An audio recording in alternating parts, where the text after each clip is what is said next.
Working in a confined space is considered as one of the most critical jobs, and hence, before performing any activity inside the confined space, we have to make many well-planned preparation for safe execution of the job. We have to consider all possible hazards associated with the confined space and have to make all necessary measures to control all the hazards. In this video, we will understand what is confined space, hazards of the confined space, and hazard controls of the confined space. Before going ahead, let me request all of you to subscribe my YouTube channel of Knowledge Factory EHS and also like and share this video. What is confined space?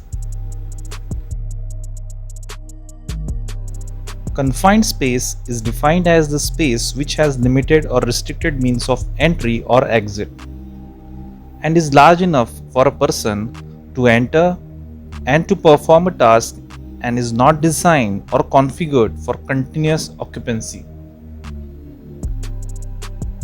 As a good EHS practice, we should list out all the confined spaces available, and a signage of confined space should be displayed on it.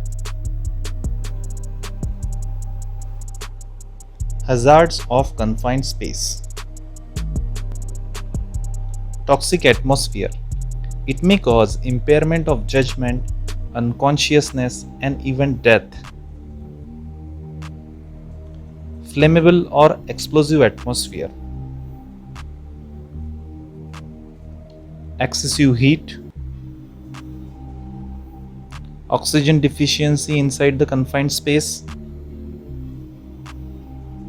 Oxygen enrichment, and slip or fall inside the tank. Confined space may have different sources of energy like electrical energy, pneumatic energy, that is pressurized gas or air, kinetic energy, that is moving part, thermal energy, that is steam, and hydraulic energy, etc. Depending on the sources of energy present on the confined space, we have to consider all possible hazards associated with that. Once you have identified all the hazards of the confined space, we need to work out on controlling those hazards for safe execution of the job. Hazard controls of confined space. Check oxygen level inside the tank. Minimum safe level of oxygen in a confined space is 19.5%, while maximum safe level of oxygen in a confined space is 23.5%. Now let us see the calculation of air purging time. If oxygen level is low, then purge the air in the confined space with the help of the blower. This purging time can be calculated as T is equal to 7.5 into V divided by C, where T is the purging time in minute, V is the volume of confined space in cubic feet, and C is the effective blower capacity CFM. If purging of air is not possible, then one can use a self-contained breathing apparatus. Along with the oxygen level, you also have to check the lower explosive limit, that is LEL, H2S, CO concentration inside the confined space. The LEL, H2S and CO concentration should be 0. Confined space work permit should be taken for safe execution of the job.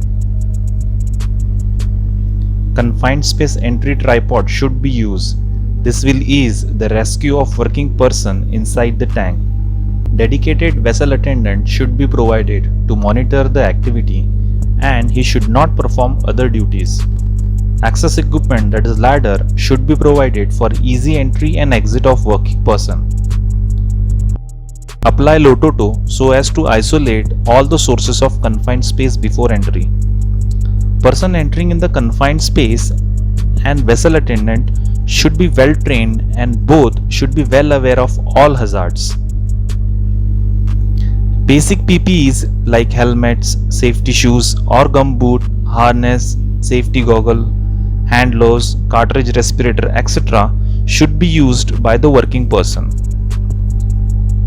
24-volt lamp should be provided inside the confined tank if it is dark, and safety signage of man inside tank should be displayed.